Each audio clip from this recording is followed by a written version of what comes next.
Hello. Oh, I don't know if we're live yet.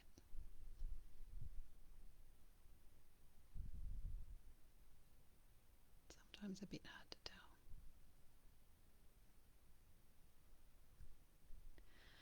Hello, my name is Tabitha Lowdon. I'm a photographer and content creator, and I am having a conversation with Kit Kline, who is a nature based therapist.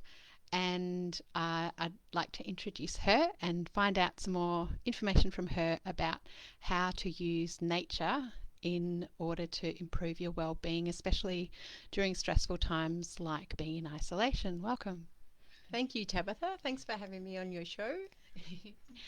First of all, I would like to acknowledge that I was born and live and work on Wadawurrung country, and I'd like to acknowledge the elders past, present, and emerging for looking after this land for 60,000 years and looking after the humans who live on this land.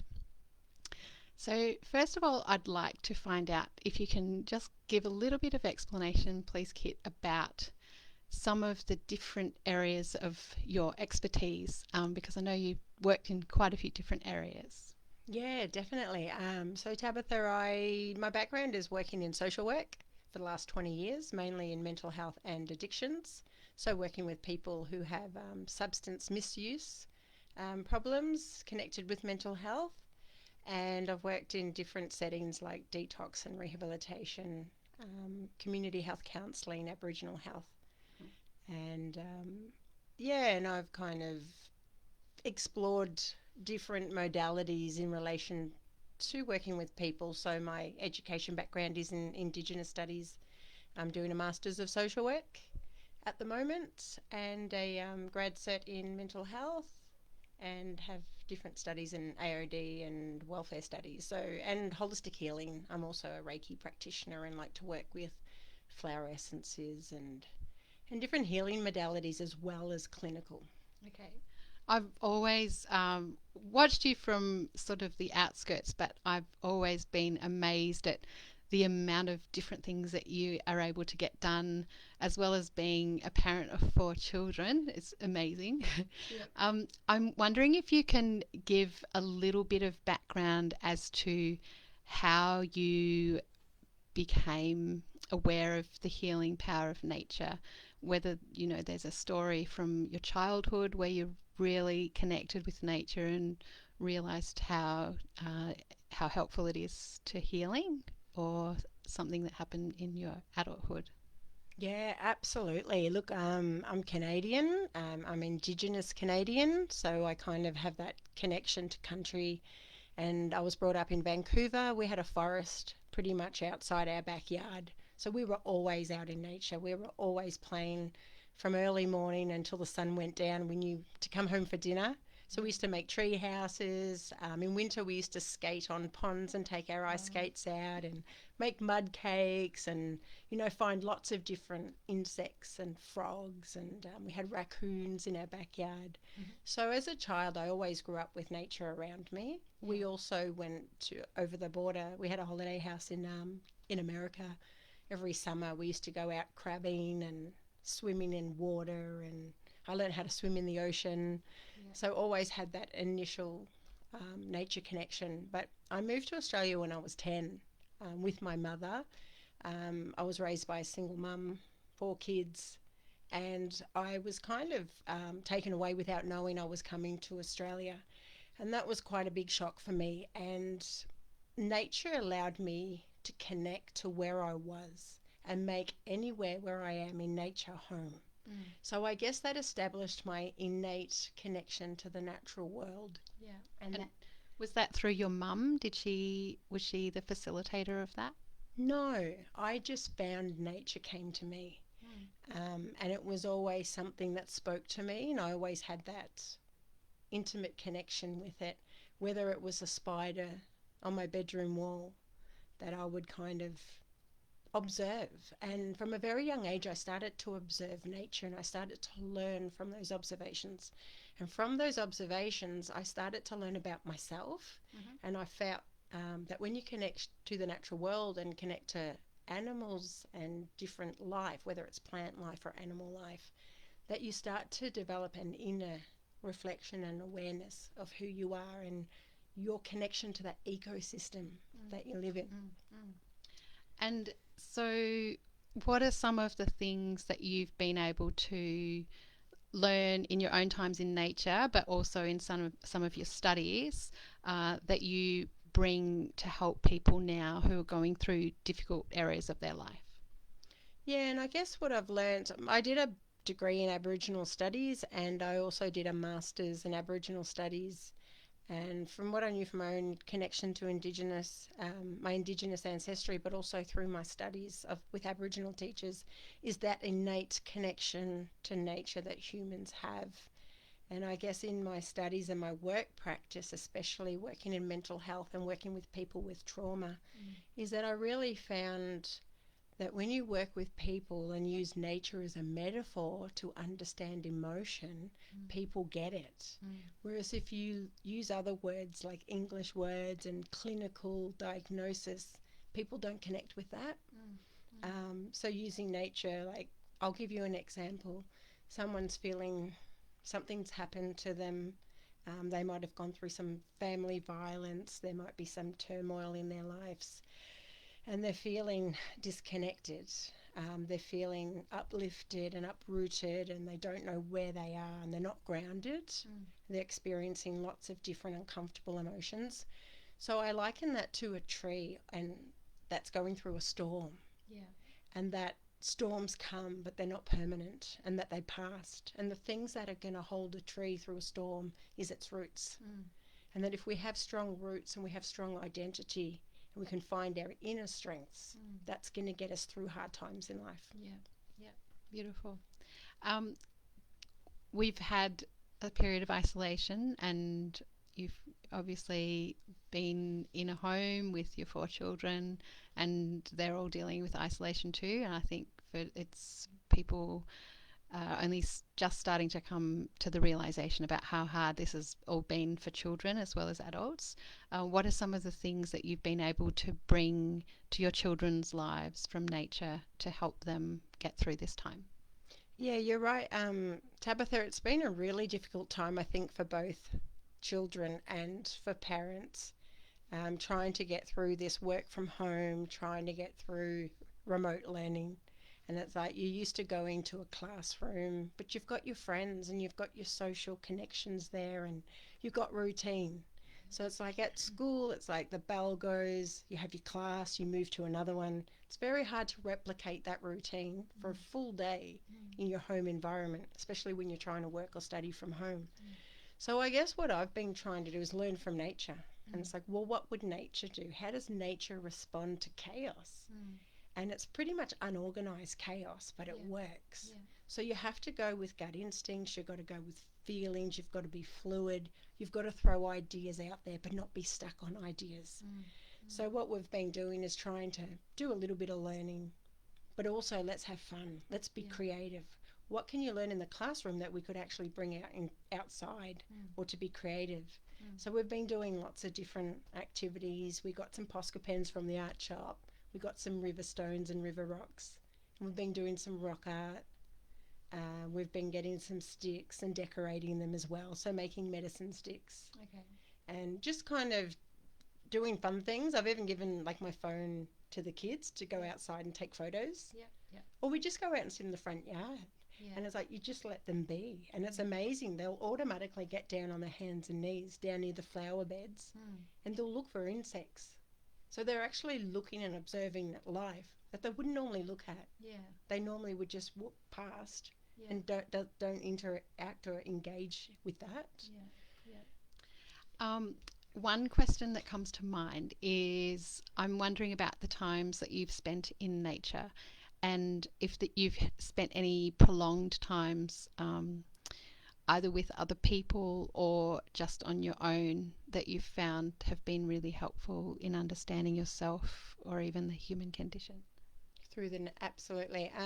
Before I had children in my 20s, I travelled a lot. I travelled to many different countries and lived in different countries, and I would go jungle trekking in Thailand and Malaysia and anywhere I could go, different countries I went to.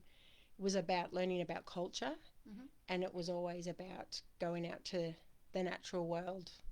And so just being out in the jungle and being silent and walking for 8 hours a day, Mm. doing like 3 day jungle treks, Yeah. was just amazing because it kind of pushes you physically, but it pushes you mentally as well. Yeah. And it's like you're not on your own because you have your environment there with you. Yeah. So it's like, yeah, you're kind of on your own when you're walking, but there's other things that are always around you that would cross your path. Yeah. So they might, might come across a big spider in a web, or Yeah. Yeah. there might be a river stream and you might see some fish or frogs. Mm. Another Mm. thing I experienced with Vipassana, I don't know if you've Okay. heard of it or experienced it, but it was a 10-day silent meditation retreat. Yeah.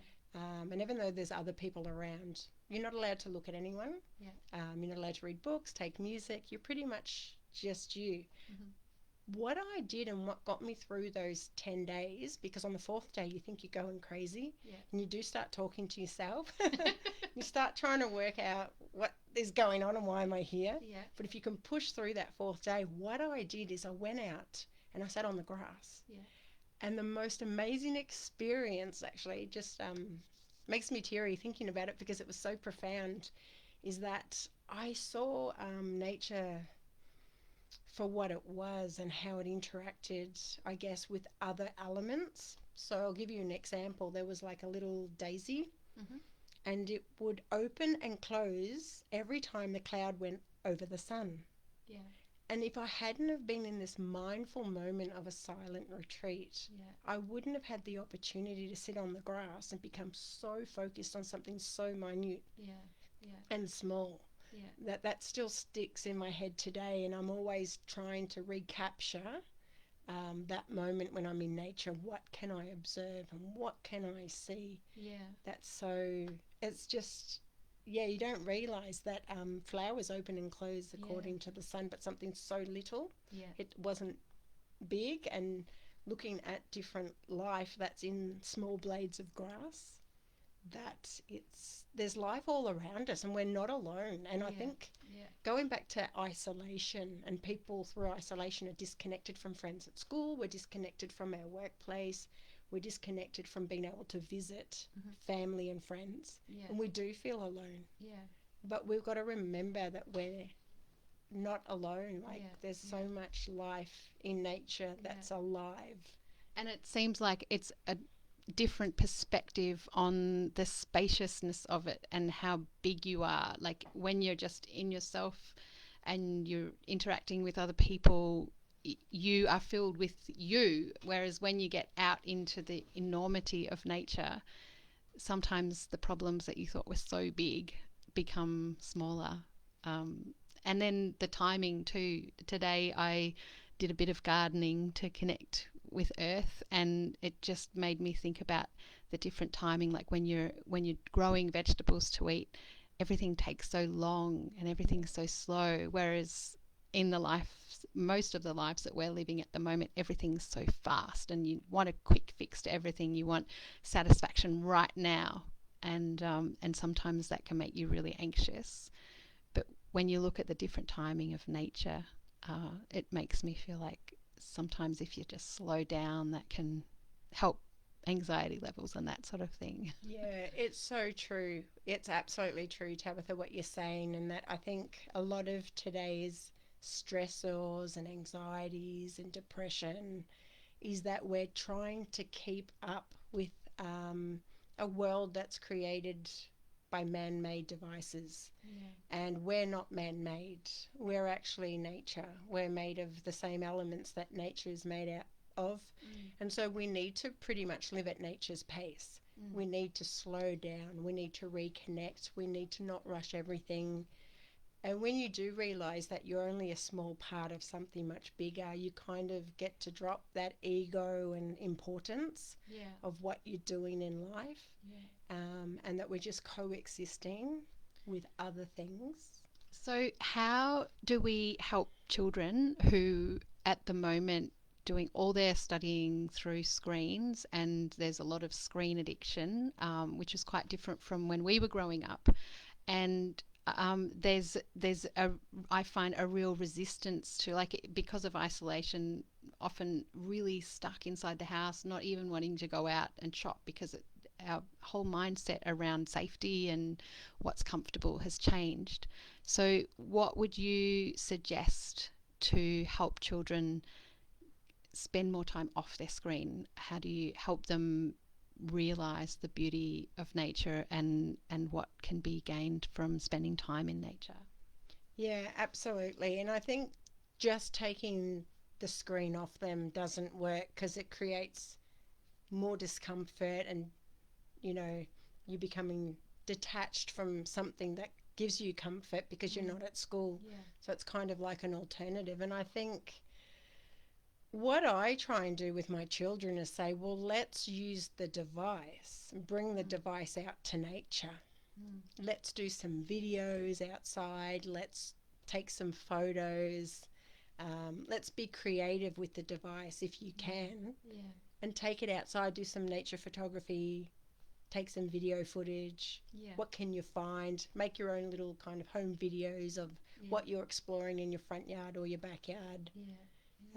And I think it's also to say it's about negotiation. And I've been having a struggle with my 10-year-old. She's been very connected to her screen. She loves TikTok. She wants to be a dancer. So this is kind of like she's learning dance because dance classes have been cancelled. Okay. So this is kind of an alternative that she's learning dance from other dancers. So it's like, okay, she's getting exercise, she's being creative, but it's still too much screen time. So I have to negotiate. Yeah. So I say, okay, so you spend, say, 20 minutes doing this, and then we're going out for a couple of hours. We're going to the beach, we're going to go for a walk, we're going to do some craft and nature craft activities. Then you can have some time in the afternoon. So it's about not totally taking it away from them, but it's saying let's negotiate. And what I found is that even the time we allocated to go outside, she didn't want to leave the beach. She didn't want to disconnect from nature once she was in it. So it's like you have to kind of give them the carrots, you know, kind of dangle it in front of them. Yeah. And if there's any questions that any parents have about helping their children to disconnect from the screen or use the screen to become more immersed in nature, please pop them in. It would be good even to get a comment just to let us know that we're actually live, because sometimes it's a bit difficult to tell. And are you happy, if there's any questions that don't come through now, are you happy to answer any questions later? Yeah, sure. About that? Okay.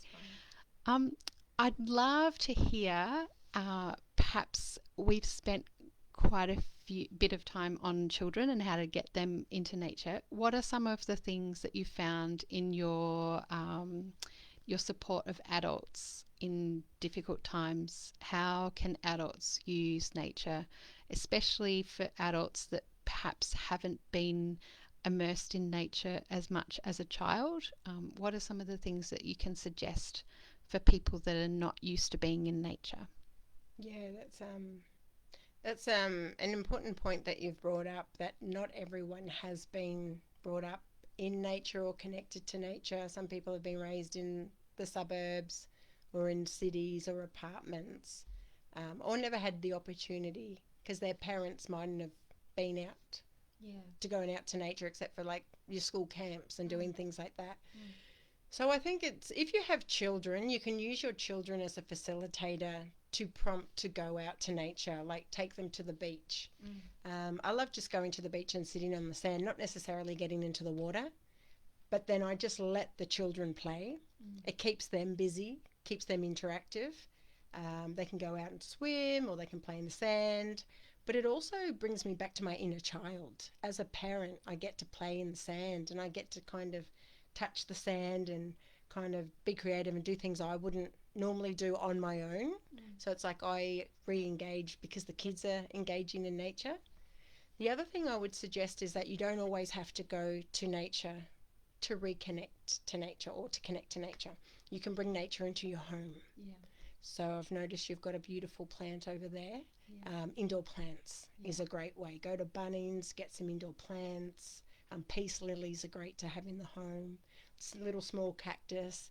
I mean, they don't take a lot of care. You just have to give them a couple of sprays and put them in a nice area. But they bring life to the room. You can always burn oils or have the rock salt lamps like you have as well. You can do some cooking and put your slow cooker on, or Yeah. engage with food. Food is nature. People Yeah. forget that. Yeah. And it's that sensory that when you're cutting up an orange or making a fruit salad, you can actually smell it. So that's Mm. healing. Mm. That's nature therapy, Yeah. is cutting up fruit, or putting the slow cooker on and having that waft of smell through the house. Or Yeah. Yeah. so there's lots of different ways we can bring nature into the home. I also suggest, one of the biggest things for me through lockdown as a parent and as an adult, not going on road trips. Mm. Usually in September, we'll go to a different place in Australia and go on a road trip because our Yeah. borders are closed. Yeah. I haven't been able to get out Yeah. and experience something new. So, one important thing that you can do is actually take a photo or get a photo of your favorite holiday destination Yeah. and get it printed on a canvas. Yeah. Officeworks does that, or Yeah. Kmart. Oh, that's Doesn't a have good to be. idea. And then put it on your wall. Yeah. Take yourself through there through imagery and through Mm. visualization Mm. to remind you of a time when you had a beautiful holiday and you might have been laying on the beach in Fiji, or Yeah. do you know what I mean? Could have been. The power of imagination. It's the power of imagination. And Yeah. so these are simple things that I suggest, is that you don't have to go out to nature. You can actually bring nature into your home. Mm. Mm. Mm. Um, what about the power of going and being in nature for a few days, just all totally on your own, and a bit like what you were describing with the pasna, but right in the forest? Have you ever had an experience like that? No, I personally haven't gone out to nature on my own. I haven't really felt the desire or need to. Mm-hmm. Um, the last 15 years, I mean, I've had children, so Yeah. it wouldn't be something Yeah. I would do with the children. I think it's an experience that you would need to do on your own. Yeah. Um, What about the connective experiences you've had? How have you found nature as a connector between family members? Like if you're all cooped up in the house for a long time and you just need to disperse some of that energy, what can you suggest for that sort of thing? yeah, look, again, what I do is we pack up a picnic, Mm-hmm. some rolls, get some fruits, some healthy snacks like some popcorn, box of water. Yeah. We hit the road. We might go down the redwoods, Yeah. go down the Otways. We might go down to a beach. Usually I like going to secluded beaches where there's not many other people. Mm-hmm. So you kind of just go in and we just go. Yeah. So we just say, open the doors and say, go. Yeah. So it's pretty much, and sometimes we do a treasure hunt. Yeah. So it's like we used to collect feathers a lot. Okay. And so it's like you have to go out and find whoever finds the most feathers. So it's kind of like you're giving a bit of competition. Yeah. Siblings love to compete against each other. So it's like, let's go, let's spark a competition. Let's have fun. Mm. So it's like they've got to go out and find as many feathers as they can, come back. And it's like, oh, look what I found. Look what I found. And it's like, or it might be go and find some sticks that we can toast some marshmallows on. Like if we're going to camping or staying in a cabin somewhere, Yeah. we've got to go out and find some sticks for our marshmallows. So that's another activity. Yeah. And it's pretty much just go out, explore. What can you find? Yeah. Yeah. And Yeah. there's a big world out there. Beautiful. Let me think. I'm trying to think of some other things that I guess one of the things is just that nature is this great healer, and we think that we have power over the whole world, and in some ways humans do because they cause so much change. And so, one of the things that I'd like to hear from you is how can this experience of taking our children out or even ourselves out into nature and connecting with nature teach us about ways that we can learn to love the earth and take care of the earth? Yeah, and I think that's really important that we give the next generation the experience of connecting to the natural world and giving them an appreciation of nature. Then they don't see nature as just a commodity, because at the moment they see rubbish in nature. You know, people throw rubbish. There's mining companies that are just stripping nature. Our water's being sold. So it has a price, but it actually doesn't have a price. And if you go back to Indigenous philosophy and Indigenous ways of being, it's like we don't own nature, nature owns us. Yeah. And I think that's a really important teaching that we need to let our children know and the next generation to take care.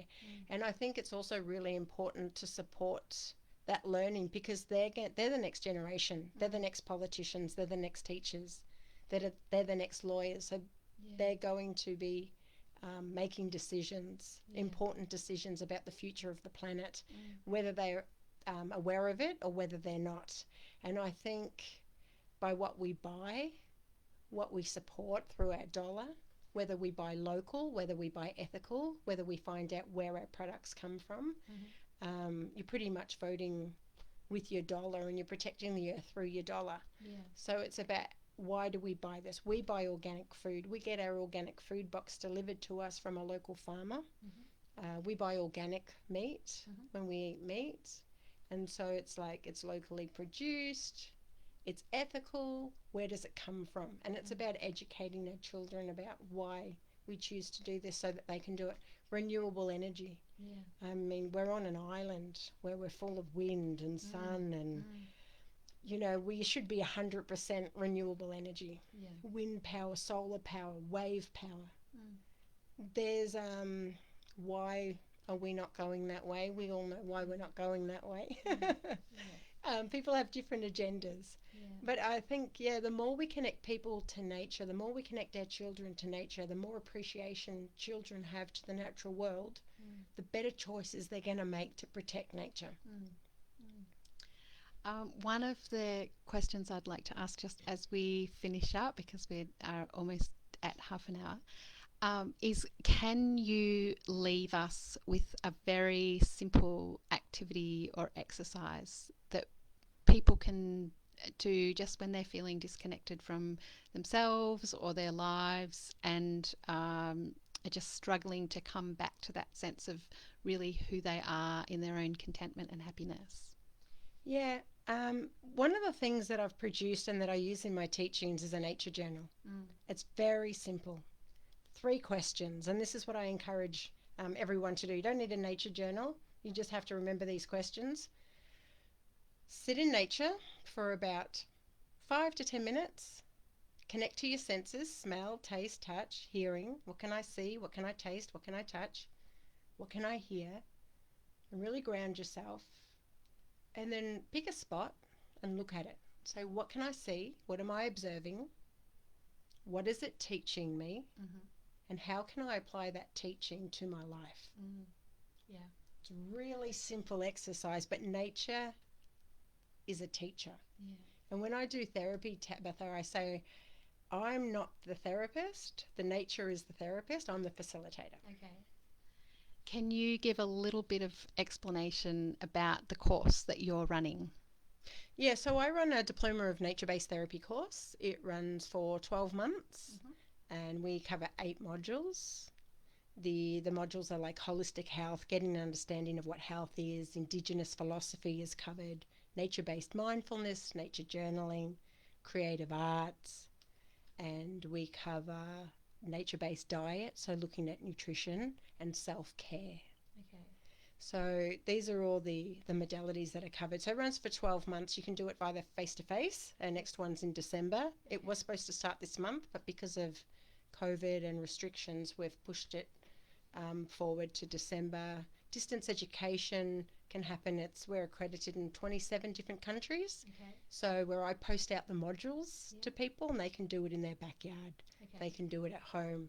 And that starts at the start of every season. So at four times a year we start that. And how can people get in touch with that if they want to? So you can send me an email. I'm not sure if you can type something up here, but it's info@naturebasedtherapy.com.au. Send me an email, or my website, naturebasedtherapy.com.au. Have a look at that and send us an email, and I can send out a course brochure and an application form. Beautiful. Thank you very much for all of those tips. I really appreciate it. That's okay. Thanks for chatting to me about it. I'm very passionate about nature and I'll talk about it anytime. Awesome. Thanks, Kit. Thanks.